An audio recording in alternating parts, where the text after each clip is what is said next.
Olá, bom dia, boa tarde, boa noite a vocês, meus amigos e minhas amigas, sejam todos muito bem-vindos e bem-vindas ao nosso espaço blog de João Maria André Tópico, seu blog, seu nome, você pai, mãe, curioso da educação, aluno, aluna, professor, professora, sejam aí todos muito bem-vindos, tá? Você que me acompanha de longa data aí, fico muito feliz, pessoas que acompanham a gente desde a época do Orkut, de Yahoo Grupos, Yahoo Respostas, muito obrigado. Hoje, dia 19 de abril de 2024, no meu relógio são exatamente 1h44 da manhã. Fomos dormir muito cedo e acordamos agora. E enfim, né? Hoje é o dia sagrado aqui que eu queria fazer a leitura e comentar sobre o Ekadasi. Há mais de 32 anos que a gente faz a mesma coisa aqui. 2 vezes ao mês a gente comenta sobre o Ekadasi e no nosso canal, né? E aqui nós estamos em 2 plataformas. Eu estou ao vivo no Spreaker Podcast e no YouTube. Estamos ao vivo, tá? E estamos também no Spotify Podcaster, que depois vai ficar no Spotify também essa história. Vamos falar um pouco sobre o Ekadasi, o que significa Ekadasi, é o jejum do 11º dia da lua. Então, a partir do nascer do sol de hoje, 1 hora antes do sol nascer, mais ou menos, você prepara a sua mente para fazer o jejum.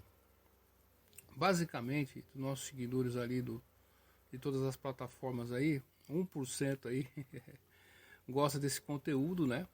E então mais de 100 pessoas aí, né, que fazem o jejum por aí, né? Eu fico muito feliz por isso, né? Tem pessoas que fizeram uma vez, nunca mais fizeram, colheram algum resultado, enfim. Eu fico feliz com você aí que tenta aí fazer o jejum de Shri Ekadasi, que ocorre 2 vezes no mês aí. E o jejum, né, materialmente falando, ele é benéfico.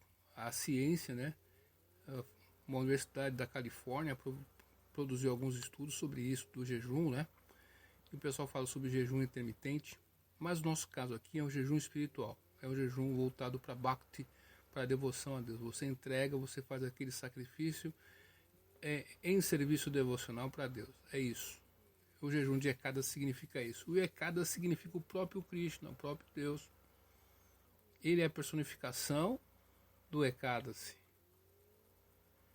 E é um dia que o Papa Purusha, a personificação de todos os pecados, ele se esconde nos grãos, né? E quando você come grãos, mesmo no Ekadasi, você está comendo pecado, tá certo? Por quê? E você vê como que vem as doenças no mundo, né? Então, através do jejum, você pode se livrar de Ekadasi, você pode se livrar de muitas questões aí, do karma, de nascimentos anteriores, dessa vida, coisas que estão travadas na sua vida, espiritual, materialmente falando.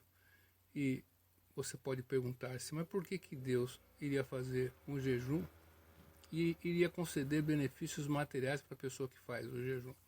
O propósito do jejum é despertar nosso amor eterno, nosso relacionamento eterno com Deus. Ponto. Esse é o nosso summum bonum. Só que existem vários níveis de intenções, né, dentro dos nossos corações. Se fosse tudo igual, estava muito bacana.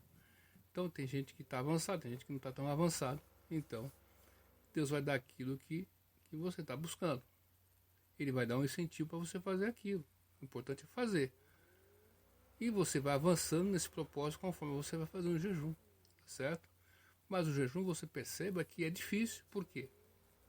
O que aparece de coisas para você comer, para você fazer, é impressionante. Você que já tentou fazer, né? E você tentar resistir a tudo isso, né? Você faz sacrifício, você vai ter um benefício material. E esse benefício material para te incentivar a fazer o jejum. E Deus é Deus, né? Ele pode fazer qualquer coisa, né? E de tanto você ir fazendo jejum, existem 4 tipos de modalidade de jejum, né? Você pode fazer o jejum completo, sem comer nada, sem beber nada, e depois ficar a noite em vigília, madrugada em vigília, acordado. Ah, João Maria, isso aí, mas você já ficou a noite. Quantas sexta-feiras você ficou a madrugada inteira, chegou no sábado de manhã na sua casa lá? Não é verdade ou não? Você pode pensar, pesa na balança e ver se vale a pena para Deus. É isso que é o nosso ponto aqui. E você pode fazer o jejum completo até o pôr do sol depois e dormir. Você pode fazer o jejum completo depois comer algumas frutas, né? Só não grãos e refrigerantes, essas coisas todas.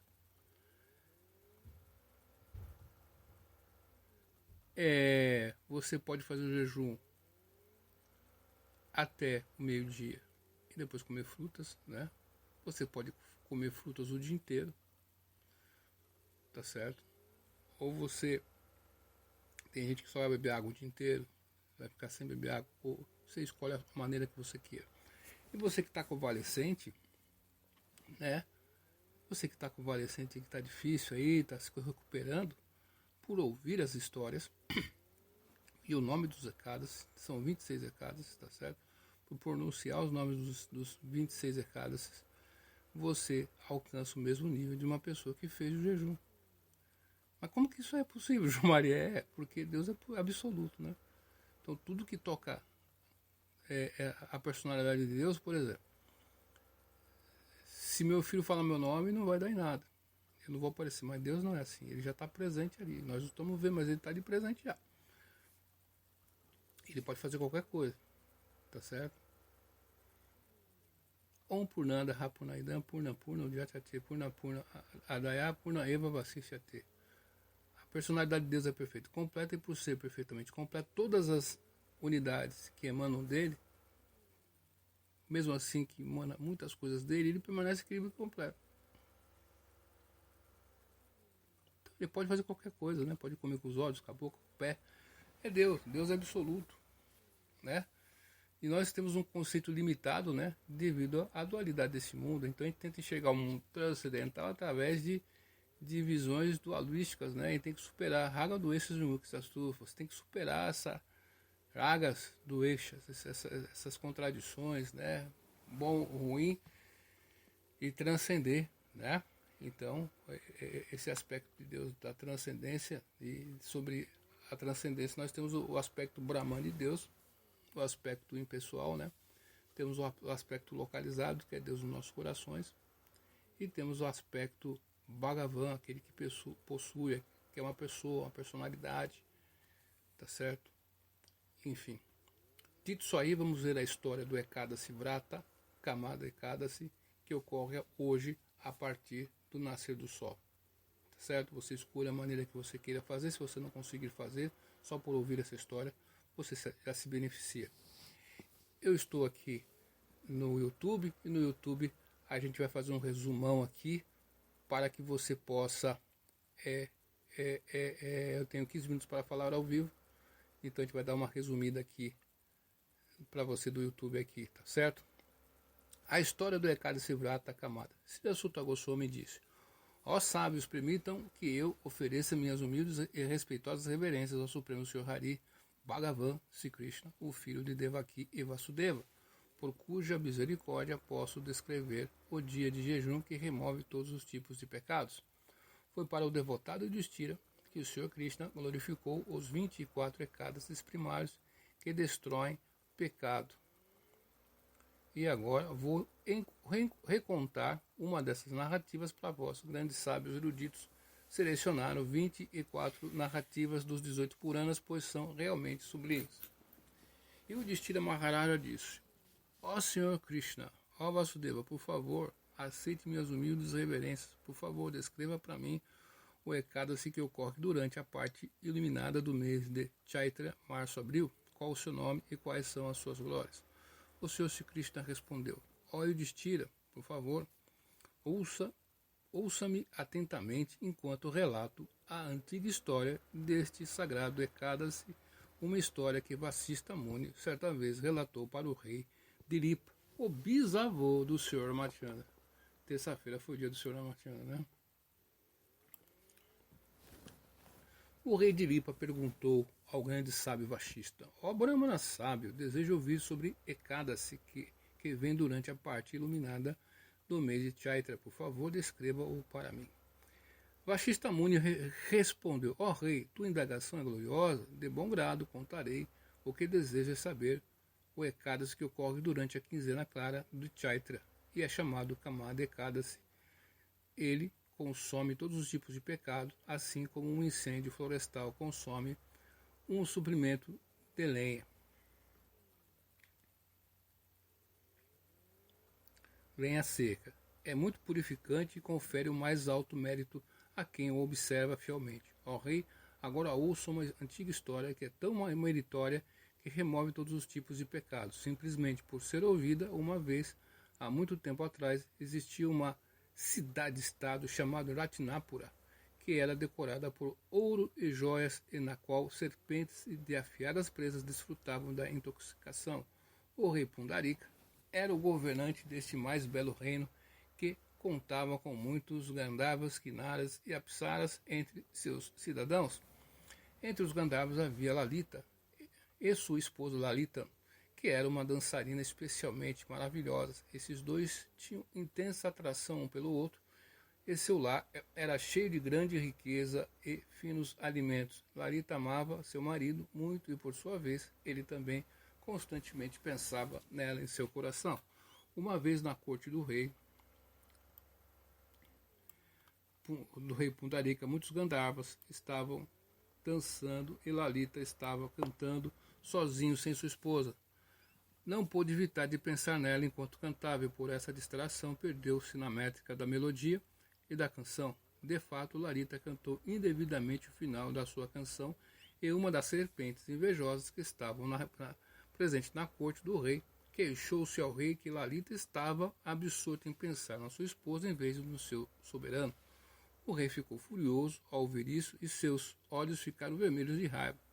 De repente ele berrou: ó tolo valete, por que estás pensando luxuriosamente na tua mulher, em vez de pensar reverentemente em seu rei, enquanto realiza teus deveres reais? Eu te amaldiçoo imediatamente a virar um canibal. O rei, ó rei, Lalita imediatamente virou um temível canibal, um grande demônio comedor de gente, cuja aparência aterrorizava todo mundo. Seus braços tinham 8 milhas de comprimento, sua boca era grande como uma enorme caverna, seus olhos eram imponentes como o sol e a lua, mas suas narinas semelhavam-se enormes fossos da terra. Seu pescoço era uma verdadeira montanha, seus quadris tinham 4 milhas de largura e seu corpo gigantesco media 64 milhas de altura. Assim, o pobre Lalita, o amoroso cantor Gandharva, teve que sofrer a reação de sua ofensa contra o rei Pundarika. Vendo seu marido sofrendo como um terrível canibal, Lalita foi tomada pela tristeza e pensava: agora que meu marido está sofrendo os efeitos da maldição do rei, que será de mim?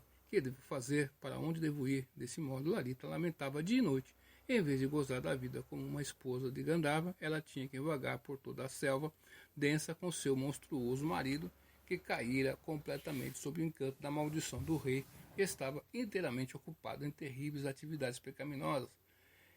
Ele perambulava vacilante pelas regiões inóspitas, um ex-semideus Gandharva, belo agora, reduzido a um comportamento fantasmagórico de comedor de gente, totalmente transformada ao ver seu querido marido, sofrer tanto em sua horrorosa condição.